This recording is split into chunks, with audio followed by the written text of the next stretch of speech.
témoigne notre reconnaissance.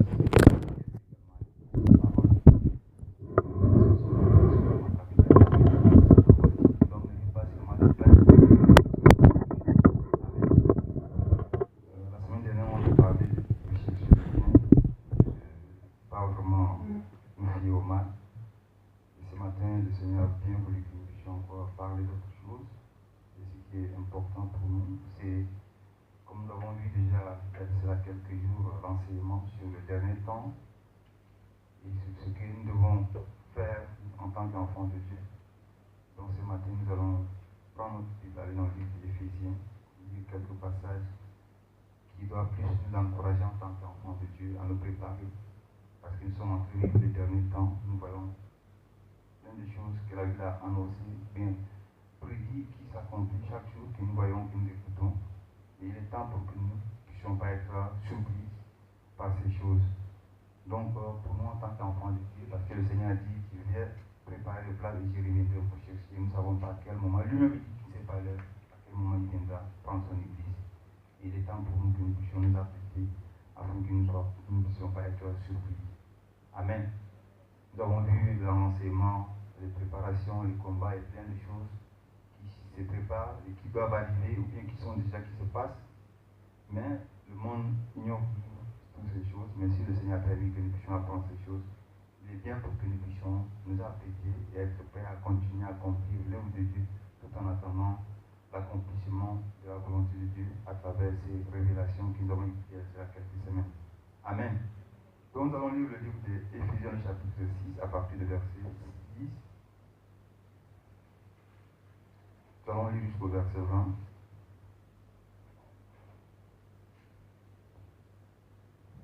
Si tout le monde a la page, je fais la lecture. Au reste, fortifiez-vous dans le Seigneur et par sa force puissante. Revêtez-vous de toutes les armes de Dieu afin de pouvoir tenir ferme contre le ruse du diable. Car nous n'avons pas à lutter contre la chair et le sang, mais contre les dominations, contre les autorités, contre les princes de ces mondes, les ténèbres, contre les esprits méchants dans les lieux célestes. C'est pourquoi prenez toutes les armes de Dieu afin de pouvoir résister dans le mauvais jour. Il est tenu ferme après avoir tout surmonté. Tenez donc ferme, ayez à vos reins la vérité pour ceinture. Revêtez la cuirasse de la justice. Mettez pour chaussures à vos pieds le zèle et dans l'évangile de paix. Prenez par-dessus tout cela le bouclier de la foi avec lequel vous pourrez éteindre toutes les traits enflammés du malin. Prenez aussi le casque du salut et l'épée de l'esprit qui est la parole de Dieu. Faites en tout temps par l'esprit toutes sortes de prières et de supplications. Veillez à cela avec une entière persévérance. Priez pour tous les saints. Priez aussi pour moi afin qu'il me soit donné, quand j'ouvre la bouche, de faire connaître hardiment et librement le mystère de l'évangile, pour lequel je suis ambassadeur dans les chaînes et que j'en parle avec assurance comme je dois en parler. Que Dieu bénisse sa parole au nom de Jésus. Prions le Seigneur. Éternel, notre Dieu, notre roi, Papa, nous voulons une fois de plus te dire merci. Merci pour ce moment que tu nous accordes afin que tu aies appliqué, Seigneur, pour écouter ces paroles. Amen. Voilà, ici, la Bible nous parle des armures de Dieu, mais avant de continuer, parce que nous pourrons lire le livre des Psaumes 105, c'est un passage que nous...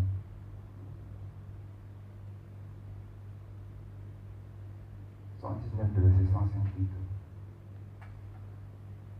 Quelqu'un qui a la page.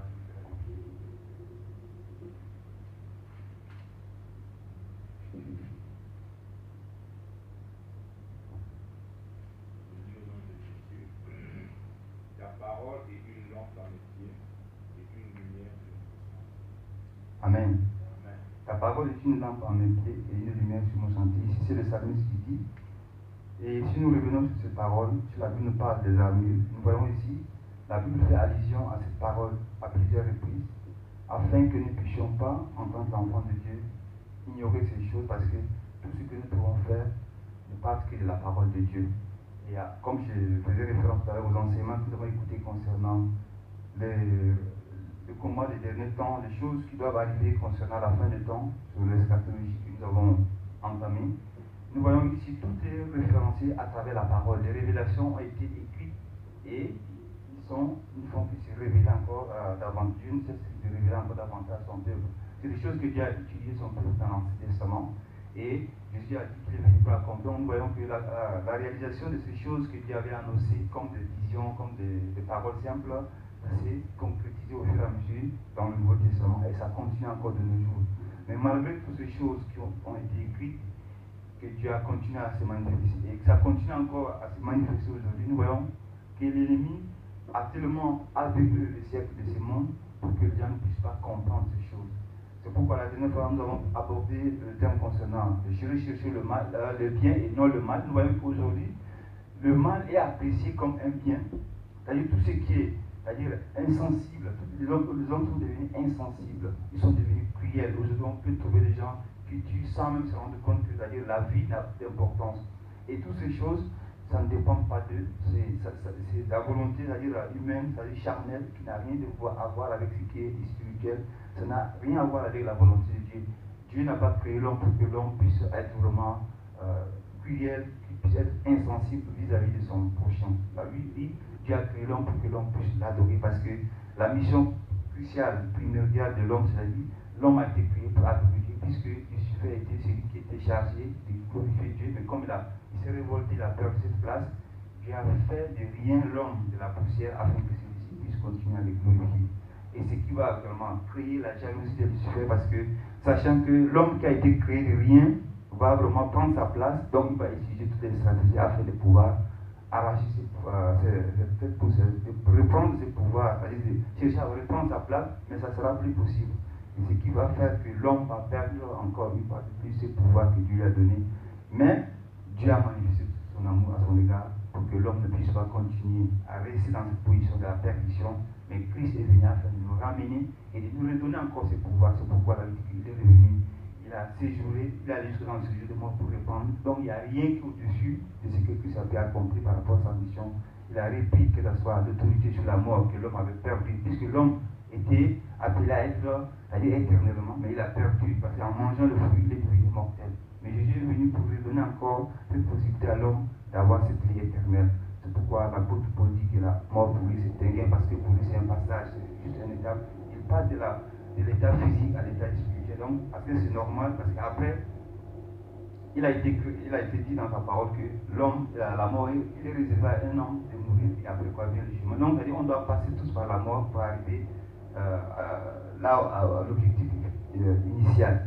Donc, ici, nous voyons que la parole de Dieu est importante pour nous en tant qu'enfants de Dieu et pour que nous puissions continuer à accomplir la mission que le Seigneur nous a confiée. Nous devons, à travers les différentes révélations, les différentes recommandations que le Seigneur nous a données, nous devons pas nous éloigner de la parole de Dieu, mais nous concentrer dans la parole de Dieu. C'est pourquoi nous voyons ici l'apôtre Paul qui adresse aux Éphésiens. Il les rappelle les armes par lesquelles ils doivent utiliser en tant qu'enfants de Dieu pour pouvoir continuer à accomplir cette mission. Et vers la fin, vers le verset 20, nous voyons ici, l'apôtre Paul sollicite la prière pour accomplir la volonté de Dieu.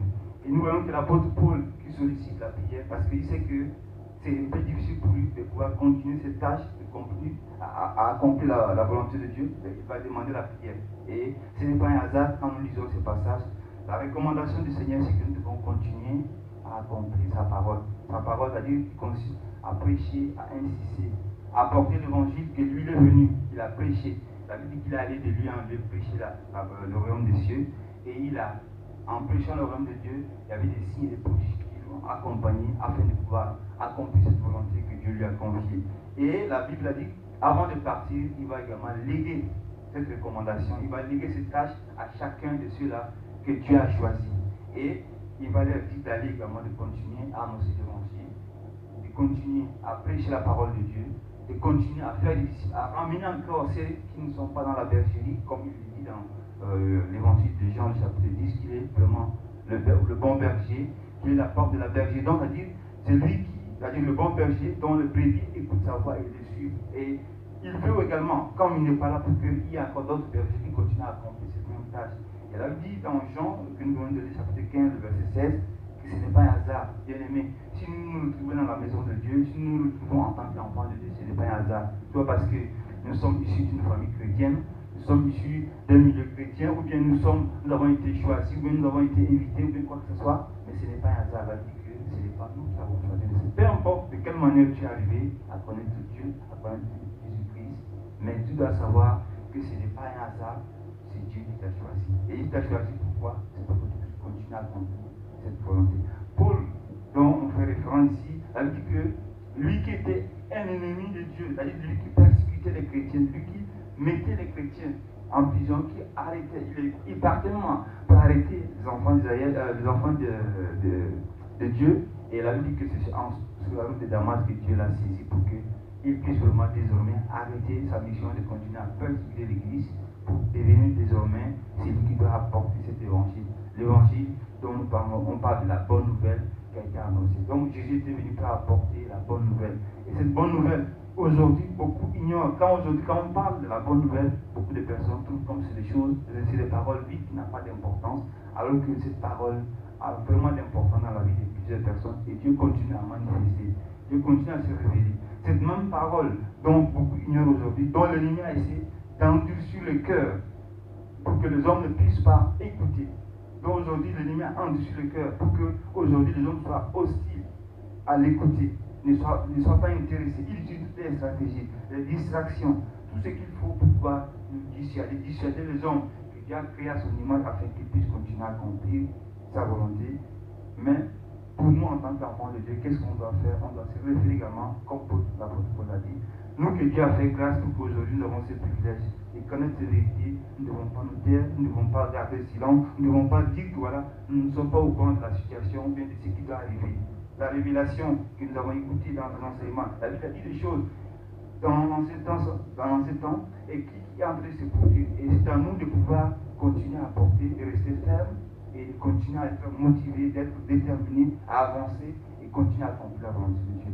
Parce que la Bible dit que si on n'arrête pas d'apporter cette parole, il y a plusieurs qui ne peuvent pas comprendre. Ils ont des yeux, mais ils ne regardent pas le danger. C'est exactement comme des gens qui, on dit voilà le danger, mais ils foncent pour aller dans le danger.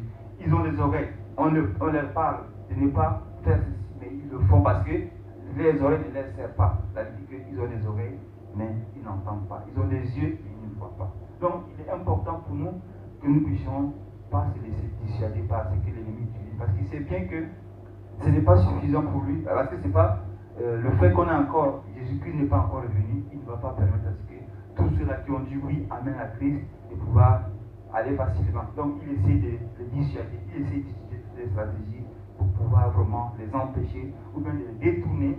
De la même manière, nous avons vu l'exemple de la femme de Lot. Dieu les a demandé de sortir. Ils étaient sortis de la ville. Mais à cause, son cœur a été pour les choses qu'elle avait possédées, là où elle était, elle a pensé. C'était pas étrange également. C'est pas seulement la femme de Dieu. David dit que le fait qu'elle s'est tournée, elle est devenue messagère du ciel.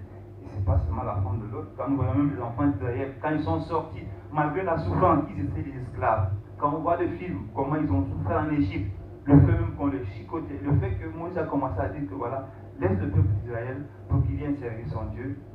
Pharaon par la suite, il a doublé encore la peine, il a doublé encore les efforts pour les travaux. Ils ont doublé, ils avaient plus. Avant, ils avaient encore des temps de repos, mais ils ont augmenté encore plus pour les exciter à pouvoir dire non à Moïse, on ne peut pas aller avec toi. Mais tout ça, la vie que Dieu a manifesté sa grâce pour qu'ils puissent sortir de l'esclavage, pour traverser la mer Rouge. Et la vie dit qu'arrivés dans le désert, ils ont commencé à se révolter en disant que non, mais qui nous a amenés dans le désert, là où on ne trouve même pas de la viande, là où on ne mange même pas notre faim, alors que sous l'esclavage, sous les fouets, là où il y avait les pleurs, les grincements des dents, ils se rappellent que c'est le milieu qui était important pour eux. Pourtant, ils savaient bien que Dieu a manifesté la grâce, les différents fléaux, c'est-à-dire les différentes malédictions, les différentes interventions de Dieu en Égypte, pour qu'ils puissent vraiment sortir, parce que Pharaon ne pouvait pas les laisser partir. Mais arrivés dans le désert, ils se rappellent en pensant que là où ils étaient, malgré cette souffrance, ils ont trouvé que c'était mieux qu'ils d'aller de se retrouver dans le désert, parce que tout simplement, ils avaient faim, ils voulaient manger de la viande, ils n'avaient pas de la viande.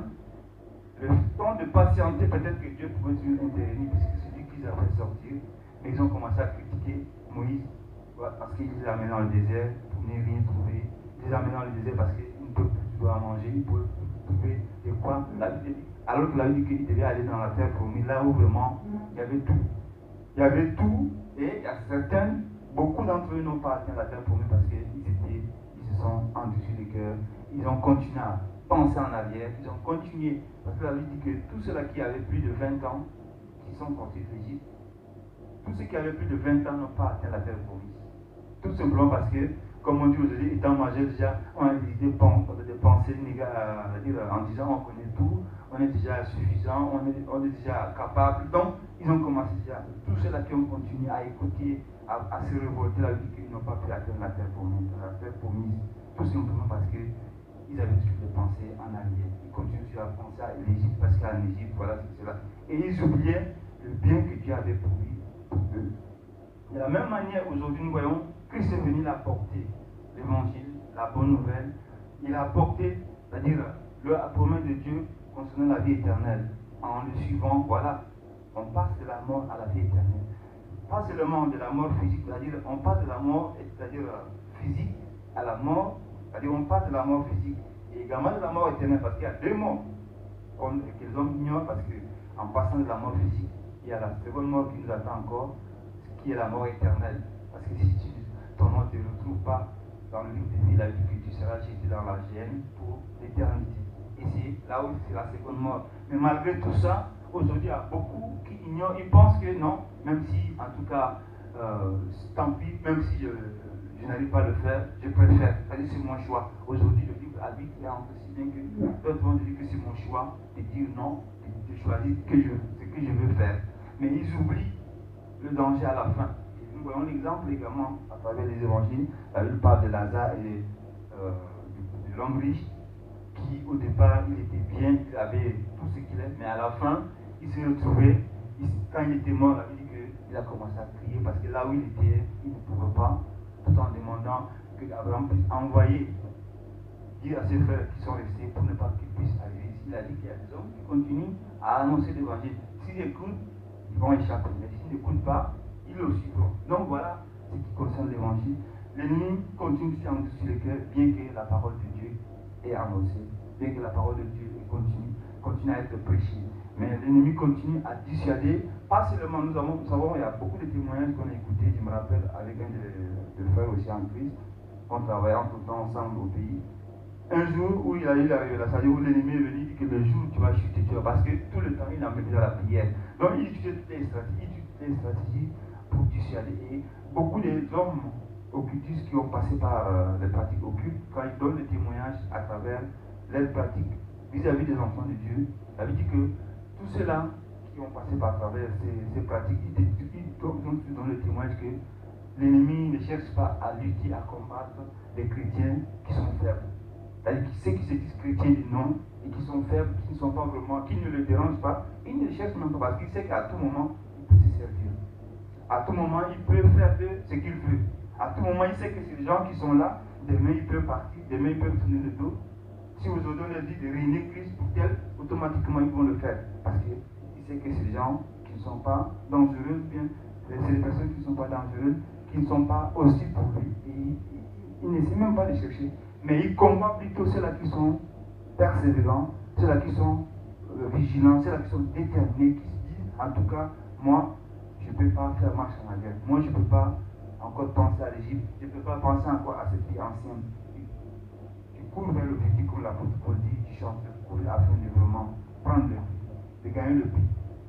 Donc, c'est important pour nous. Et pour que nous puissions arriver, c'est pourquoi l'apôtre dit, revêtez-vous de toutes les armes. Et ces armes sont la parole de Dieu. Et pourquoi revêtir toutes ces armes? La Bible dit que ce n'est pas pour lutter contre quoi que ce soit, ce n'est pas pour aller acheter des classiques comme aux États-Unis, tu es libre d'aller dans un supermarché acheter l'arme de la qualité que tu veux, et parce qu'ils ont l'autorisation d'acheter des armes et de faire ce qu'ils veulent, il faut leur juste avec ce qu'ils veulent, si ça dépend. C'est comme ici aujourd'hui en Europe, on voit également certaines réalités où les gens, pour certaines situations, pour un oui ou un non, il achète l'arme, il finit et il élimine tous les membres de sa famille et il se donne la mort et c'est fini. Et ce qui fait que, heureusement encore, ils n'ont pas encore cette autorisation de s'acheter des armes, mais à certaines, quand ils arrivent dans certaines situations, ils s'arrêtent à trouver par tous les moyens et ils se donnent la mort ou bien ils décident de décimer toute une famille pour un rien. Donc, c'est des choses que aujourd'hui les hommes le font sans se rendre compte que, contrairement à la parole de Dieu, ils ne doivent pas le faire. Alors pour moi, en tant qu'enfant de Dieu, la vie que nous devons nous revêtir de ces armes parce que l'ennemi, il continue à combattre. L'ennemi continue à être hostile à l'évangile. Il continue à endurcir les cœurs. Il continue à décourager.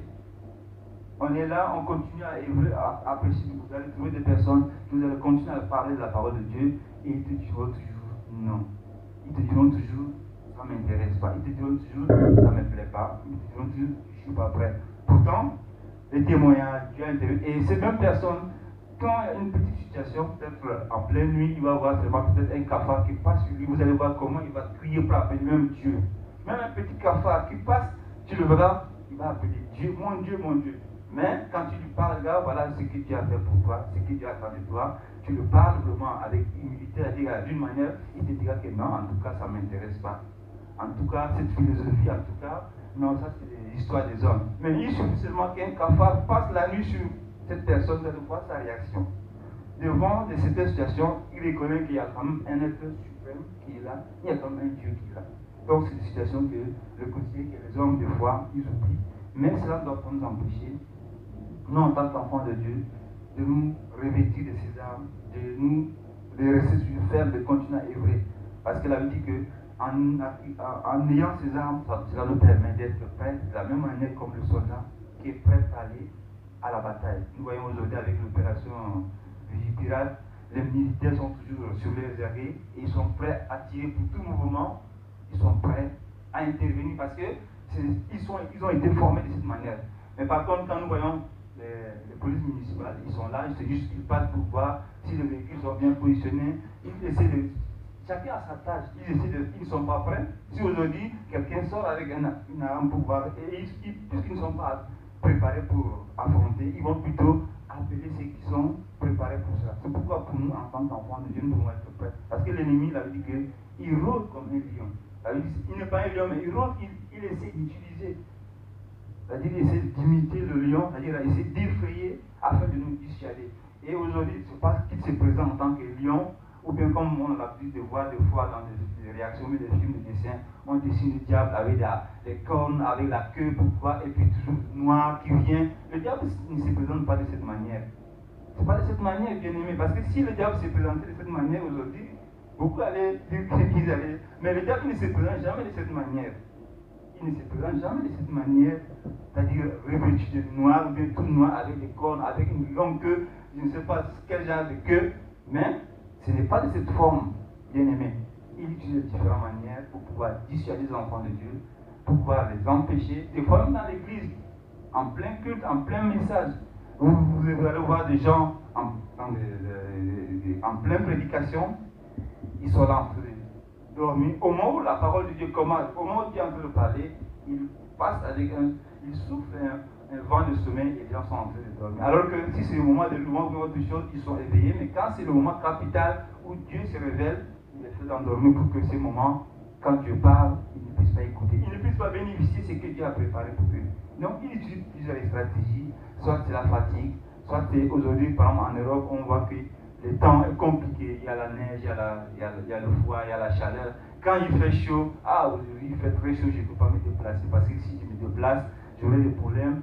Quand c'est le moment de, comment on appelle, quand c'est l'hiver, comme il a neigé, je ne peux pas continuer parce qu'il y a toujours des arguments qu'on utilise pour pouvoir dissuader. Mais si c'est pour le travail, les gens ont vraiment le temps, même s'il faut faire des kilomètres, même s'il faut se réveiller, traverser la neige avec les pieds, les gens savent qu'ils ont les chaussures, les habillements adaptés au climat. Mais si c'est pour le temps de Dieu, il y a des arguments, il y a des excuses qu'on donne toujours pour pouvoir. Et ces excuses, ça ne vient pas d'eux. C'est le diable qui dit, parce qu'il sait que si c'est de place, voilà ce que Dieu a réservé pour eux. Donc il va essayer de les dissuader pour eux, et tout en leur disant que non, c'est pas grave, si tu ne viens pas, c'est pas grave. Aujourd'hui, c'est pas grave, demain, c'est pas grave. La prochaine fois, il dit non, mais même si tu ne viens pas, Dieu c'est dans le cœur. Et c'est ce que nous écoutons aujourd'hui. Il y en a plein, ils te diront que non, Dieu, je crois que Dieu existe, je sais que Christ, ils vont te conter la Bible. Mais ils te diront, ils sont des chrétiens, ils sont des enfants de Dieu, c'est suffisant. Pour eux, à dire Dieu c'est dans leur cœur, c'est suffisant, ils croient, c'est suffisant. Donc tout le reste, ça ne les intéresse pas. il n'insulte pas, il ne tue pas, il ne fait pas ceci, il ne boit pas, il ne fait pas ceci. Non, c'est pratique pour lui. Il va te citer certaines choses que la Bible interdit, il ne le fait pas, mais c'est suffisant. Alors que ils oublient que la Bible, c'est pas seulement, il ne faut pas s'appuyer sur certains des versets. La Bible, la parole de Dieu, c'est complète. Et ce qui est beaucoup aujourd'hui, même, ils utilisent même des enfants de Dieu pour être des ennemis. Les enfants de Dieu puissent grandir, des chrétiens puissent évoluer.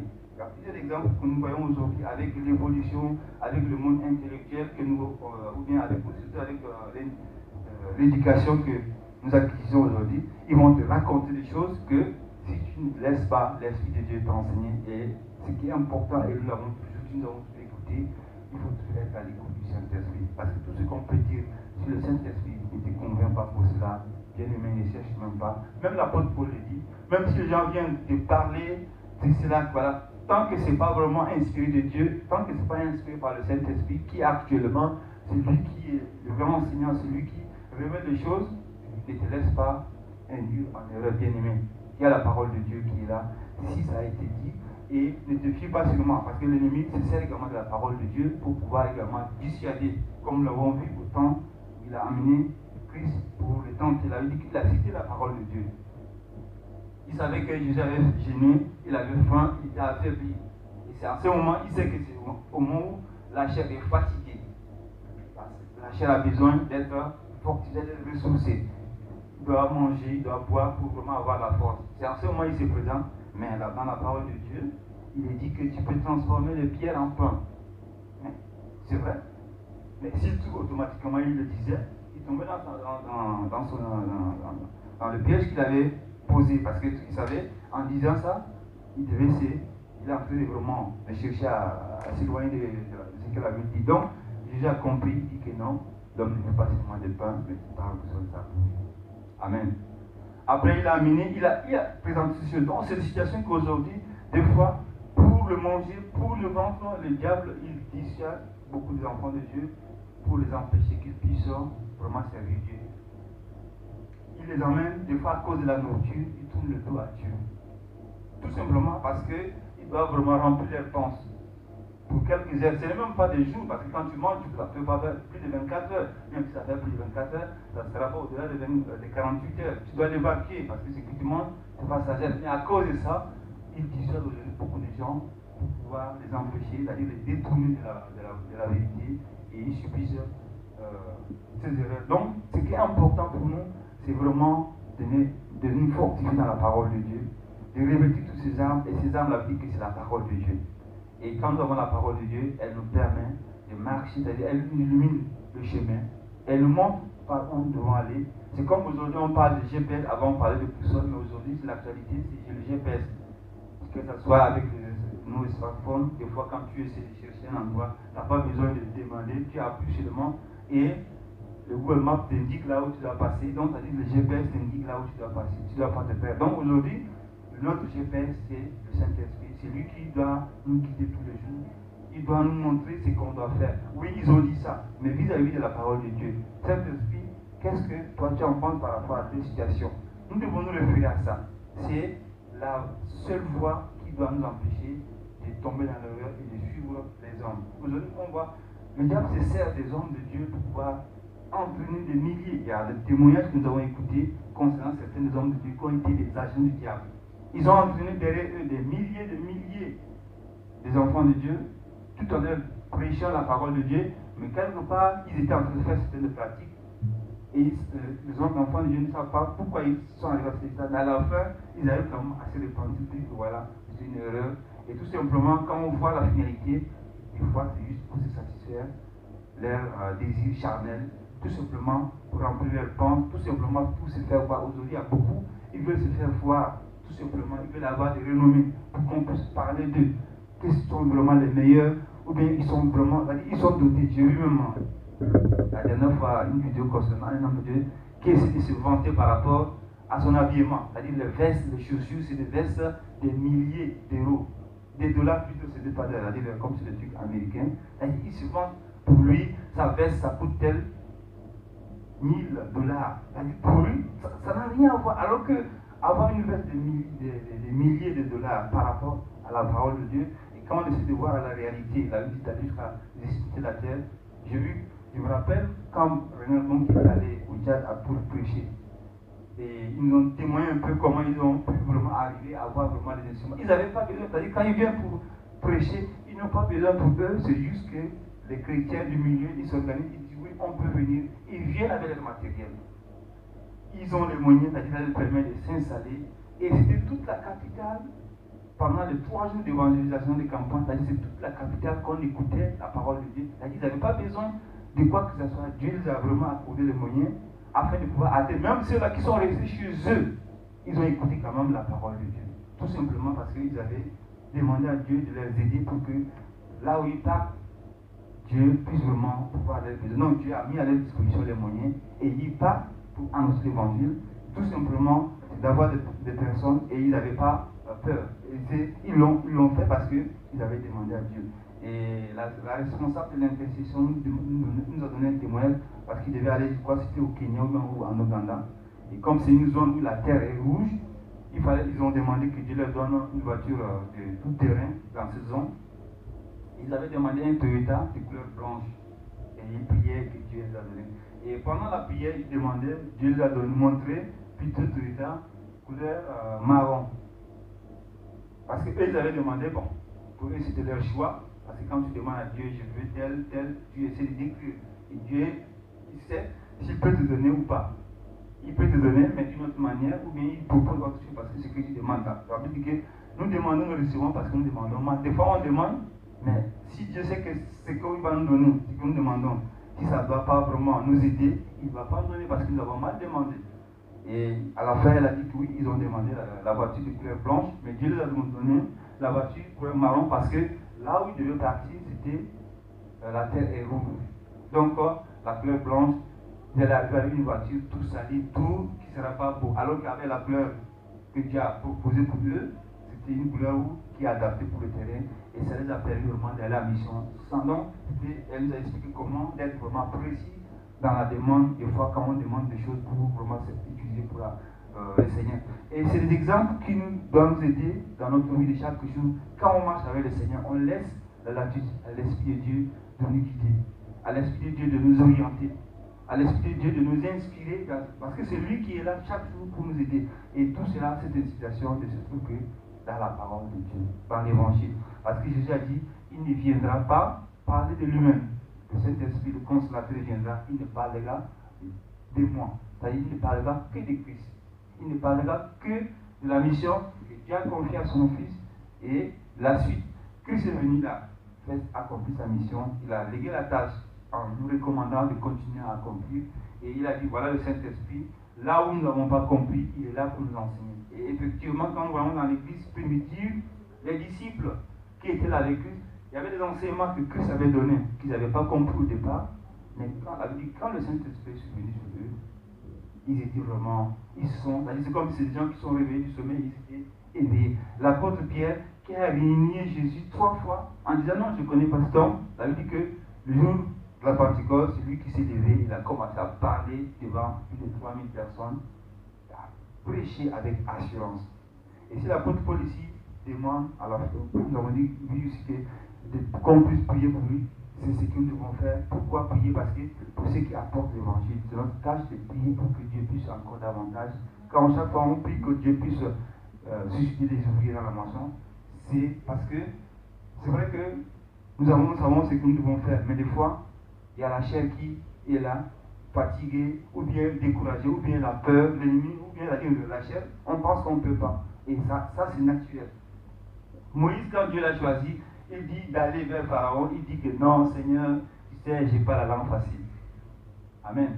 Pourtant, il a vu vraiment les étapes, le buisson qui était allumé, le bâton qui est transformé en serpent, tout ça, il était équipé. Mais à la fin, la Bible dit que Moïse a dit, Seigneur, je n'ai pas la langue facile, comment je peux faire? Et il a dit, ok, si tu n'as pas la langue facile, ce n'est pas grave. Avec Dieu, il n'y a rien qui est impossible, la Bible a dit. Donc, automatiquement, Dieu a dit, bon, si tu ne peux pas, toi, parler, toi, tu seras comme l'autre, je vais te susciter un prophète, c'est-à-dire Aaron, qui va parler à ta place. Toi, tu vas parler, Aaron va transmettre, et Dieu a utilisé. Donc, Dieu a utilisé les moyens. Et nous voyons que l'apôtre Pierre, qui au départ ne pouvait pas, il s'est levé à parler. Et tous les disciples, étant revêtus du Saint-Esprit, ils étaient prêts à annoncer l'évangile. Ils étaient prêts à continuer à œuvrer, malgré que les gens les traitaient comme Christ, c'est-à-dire comme chrétiens. Ils étaient toujours envoyés par cette doctrine. La Bible dit qu'ils étaient déterminés. L'apôtre Paul, dont les chrétiens au départ, ils ont dit que non, celui-là, il s'est converti, il faisait malin justement pour nous attraper. C'est un jeu qui le fait, ce n'est pas une vraie conversion. Parce que le même qui a arrêté les chrétiens, aujourd'hui, il se tourne pour dire qu'il annonce l'évangile. Non, ce n'est pas vrai. Donc, c'est des choses que l'ennemi peut amener, c'est des choses que c'est naturel, c'est humain. Mais en laissant le Saint-Esprit, et certainement par la suite, le Saint-Esprit les a convaincus que non, celui-ci n'est plus la même personne. Ils étaient convaincus par le Saint-Esprit qui est là pour les enseigner, qui est là pour convaincre. C'est-à-dire que ce n'est pas, on ne peut pas, nous pour notre devoir, c'est-à-dire c'est d'apporter ces paroles, et ce n'est pas nous qui convainquons de la parole, c'est le Saint-Esprit qui fait le travail. Nous, c'est d'apporter, et le Saint-Esprit fait le reste du travail. Généralement, quand la parole de Dieu est prêchée, la personne écoute, mais le reste, jusqu'à ce que la personne puisse prendre, c'est le Saint-Esprit qui continue. C'est le Saint-Esprit qui fait, et il y a plusieurs témoignages de cette manière pour des personnes pour la première fois qui ont peut-être écouté l'évangile, qui ont été confrontés par l'évangile, c'est-à-dire ils écoutent la parole de Dieu et tout de suite, à la fin, quand ils essaient de voir le prédicateur, à la fin, ils essaient de voir le Saint-Esprit les fait défiler le fil de leur vie vis-à-vis de la parole de Dieu qu'ils viennent d'écouter, et ils forment un arbre. Ils forment un arbre parce qu'ils se rendent compte qu'ils étaient loin de Dieu et il est temps pour qu'ils puissent se rapprocher de Dieu parce que là où ils sont, là où ils se trouvent, c'est la mort. Là où ils se trouvent, c'est la perdition. Donc, il faut se repentir pour qu'ils puissent retrouver le chemin de la vie éternelle. Donc, c'est le Saint-Esprit qu'on veut, ce n'est pas nous. Nous, c'est-à-dire, c'est Dieu se sert de nous pour pouvoir parler au peuple, pour pouvoir parler aux hommes, mais le reste, c'est Dieu qui accomplit. Et nous devons nous laisser utiliser par Dieu à travers le Saint-Esprit pour que chaque jour nous puissions continuer. Et pour que nous puissions rester fluides, c'est-à-dire disponibles, déterminés, motivés, ça veut dire que nous devons nous revêtir de ces armes. Si nous ne sommes pas revêtus de ces armes, on ne pourra pas. De la même manière, le militaire ne peut pas aller au front sans tenue militaire. C'est-à-dire, pour être militaire, il faut avoir la tenue d'abord. La tenue pour nous les chrétiens, c'est le fait qu'on devienne chrétien, c'est-à-dire, et on sait que pour devenir chrétien, il y a des étapes à suivre. Aujourd'hui, on se dit chrétien parce qu'on est comme Christ. Et quand on est comme Christ, nous sommes appelés à faire du bien. Nous sommes appelés à porter l'évangile. Nous sommes appelés à témoigner le merveille que Dieu a fait pour nous. Et déjà même le fait de témoigner ce que Dieu a fait pour toi, aux autres, Dieu continue à manifester sa grâce. Parce que le fait qu'ils vont écouter ce que tu étais, et voilà ce que tu es aujourd'hui, le Saint-Esprit va utiliser ces témoignages pour convaincre les personnes, quel que soit l'endoucement de leur cœur. Parce que ce n'est pas toi qui convainc, c'est le Saint-Esprit qui les convainc de leur état et de ce que Dieu a, le plan que Dieu a pour eux. Soit ils disent oui, il a dit que en prêchant l'évangile, en prêchant la parole de Dieu, ceux qui vont accepter, ils vont avoir la vie, et ceux qui ne vont pas accepter, ils sont condamnés parce qu'ils sont destinés à la mort. Donc, nous, notre devoir, c'est de continuer à annoncer l'évangile. Et pour continuer à annoncer, nous devons réunir tout ce qu'il nous faut, les capacités, les outils importants, c'est-à-dire revêtir les armes, avoir l'assurance, avoir vraiment tenu ferme, peu importe les situations. Soit aujourd'hui parce qu'il pleut, que je dis non, aujourd'hui comme il pleut, je dois tourner le dos à Dieu. Ou bien c'est parce qu'aujourd'hui il fait froid, non, comme il fait froid, en tout cas Dieu n'existe, en tout cas Dieu doit être en pause, c'est-à-dire mis sur pause, non. Bien-aimé doit être toujours à tout moment prêt et disposé pour œuvrer pour le Seigneur. Parce que le Seigneur, en revêtant tous ces armes, en ayant tous ces armes, cela nous permet de continuer à annoncer l'évangile de Dieu sans discuter, sans murmurer. C'est pourquoi la Bible dit nous devons nous efforcer à nous revêtir de toutes ces armes. Et en ayant ces armes, cela nous permet de continuer à avancer dans ce sens. L'apôtre, s'il le dit ici, c'est l'expérience qu'il a vécue, lui qui n'était pas chrétien, lui qui n'était pas avec Christ, lui qui était ennemi de Christ. Ça veut dire que quand Christ l'a choisi, quand Dieu s'est révélé à lui, il dit que c'est Christ, il a dit, c'est qui es-tu, il dit. Quand il a posé la question, étant revêtu de l'aveuglement, il a posé la question, qui es-tu? Jésus a dit, c'est moi que tu persécutes. Il n'avait plus de réponse, il n'avait plus autre chose à dire, parce qu'il sait qu'il avait affaire, pas à ses disciples, pas à ces hommes qu'il cherchait, mais il avait affaire à celui-là qui a sauvé ces hommes. Et automatiquement, il a dit qu'il n'avait pas de choix. Et c'est quand il a décidé, quand il a compris qu'il est temps d'arrêter avec cette vie ancienne, Dieu va se servir de lui. Et il dit, bon, désormais, tu seras un instrument par lequel je vais t'utiliser afin que tu ramènes encore ceux-là qui sont dans les ténèbres vers la lumière. Et l'apôtre Paul sera mis à la disposition de Dieu. Et Dieu va se servir de lui. Et il a dit que lui qui n'était pas parmi les apôtres, il va être la moitié de l'évangile, c'est-à-dire la moitié du Nouveau Testament, parce qu'il était vraiment rempli, déterminé, et il était même au-delà. Sa motivation, on voit, c'était même au-delà des disciples qui étaient avec le Seigneur, qui écoutaient. Lui qui n'avait pas vu le Seigneur, lui qui n'était pas avec lui qui n'avait pas encore connu, il avait dit qu'il était déterminé, on peut dire aujourd'hui à 200%, ou bien à 300% pour le Seigneur. Il était déterminé. Pour lui, que ce soit la mort, rien ne pouvait l'empêcher de pouvoir continuer à avancer dans cet âge. Il était même prêt, même c'est-à-dire il s'agit de donner sa vie pour le Seigneur. Il était prêt parce qu'il a compris l'importance de ce que Christ a pu accomplir pour lui et l'importance de la mission que Christ lui a confiée. Il était prêt à aller jusqu'au bout. Il n'avait pas hésité. Donc, bien aimé, ce matin, il est important, nous avons écouté plein d'enseignements concernant les révélations que Dieu a manifestées. Et si beaucoup continuent à être endurcis par le diable pour qu'ils ne puissent pas écouter ou bien qu'ils ne puissent pas être prêts à se détourner, nous ne devons pas nous laisser dissuader par quoi que ce soit. Mais la seule chose que nous devons faire, c'est continuer à nous revêtir de ces armes. C'est pourquoi la Bible, au verset 18, la Bible dit, faites à tout temps par l'esprit toutes sortes de prières et de supplications et veillez à cela avec une entière persévérance. Donc nous devons continuer dans ce sens avec une entière persévérance. La persévérance dans cette mission est importante. Sans cela, nous ne pourrons pas. C'est pas comme certains, ils ont commencé à arriver à ce moment, non, je suis déjà fatigué, ou bien je suis arrivé je ne peux plus. Non, nous c'est jusqu'à la fin. Tant que la trompette n'a pas résonné, tant que Christ n'est pas revenu pour chercher son église, nous ne devons pas arrêter. Avec Christ, ce n'est pas un CDD où on va dire que le monde a commencé, bien non. C'est-à-dire, quand on commence, c'est jusqu'à la fin. Amen. Amen. Donc c'est important pour nous de nous laisser conduire par le Saint-Esprit. Et en agissant ici, nous allons accomplir la volonté de Dieu. Et en agissant ici, notre vie sera différente de celle du reste du monde. Ça veut dire que nous sommes en ce monde, mais nous ne sommes pas pour le monde, parce que si nous vivons aujourd'hui par la foi, étant dans la chair, c'est-à-dire nous vivons par la foi au Fils de Dieu qui est en nous. Amen. Et si le Fils de Dieu est en nous, il nous appelle à pouvoir accomplir la mission que le Père lui a confiée et que lui nous a confiée. Et le Saint-Esprit est là pour nous accompagner, pour nous orienter, pour que chaque jour nous puissions continuer à accomplir la volonté de Dieu et que Dieu puisse être glorifié dans notre vie. Ne nous laissons pas dissuader par quoi que ce soit. La seule chose que nous devons faire, c'est comme l'apôtre Paul le dit, nous devons chercher à nous efforcer africains, d'avoir cette assurance d'être toujours prêts, disposés à continuer à parler et à continuer à accomplir la tâche que Dieu nous a confiée. Parce que l'ennemi est prêt pour nous dissuader, il est prêt pour nous empêcher, il est prêt pour utiliser toutes les astuces, les arguments pour nous empêcher afin que nous ne puissions pas accomplir la volonté de Dieu. Mais nous qui avons connu la vérité, restons dans la vérité jusqu'à la fin afin que Dieu puisse être glorifié. Parce que notre vie appartient à Christ et nous devons rechercher les choses qui sont en haut et non ceux qui sont sur la terre, parce que nous ne sommes pas destinés à marcher comme le reste du monde, mais nous devons plutôt nous efforcer à accomplir la volonté de Dieu afin que Dieu puisse être glorifié dans notre vie chaque jour.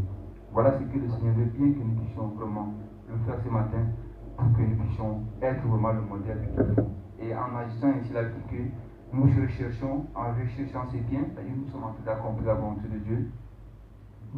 Et à la fin, ce qui doit nous amener, c'est-à-dire, c'est d'atteindre le prix que l'apôtre Paul, comme il a dit, j'ai couru, j'ai accompli la course, afin de pouvoir saisir, comment on appelle, le prix qui est destiné pour nous. Parce que Jésus a dit, je vais préparer la place afin de venir vous chercher.